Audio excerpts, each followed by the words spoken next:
જી સાહેબ.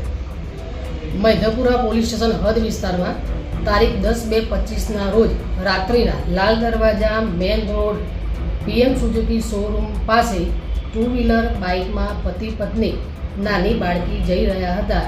તે દરમિયાન પાછળથી 4 વ્હીલ ગાડી ટક્કર મારી ભાગી ગઈ, જેથી મૈધપુરા પોલીસ સ્ટેશન ખાતે ગુનો દાખલ કરી વધુ તપાસ PSI ગરાસિયા નાઓએ હાથ ધરેલ, જેમાં 100 કરતાં વધુ લોકલ તથા કંટ્રોલ રૂમના CCTV ચેક કરતા ગાડી ટાટા હેરિયર જણાઈ આવતા તેના નંબર પ્લેટ આધારે આરોપી હર્ષાદ દિનેશભાઈ શાહ નાઓની ધરપકડ કરી વધુ તપાસ હાથ ધરેલ છે. આરોપી ક્યાંથી ક્યાં જતો હતો?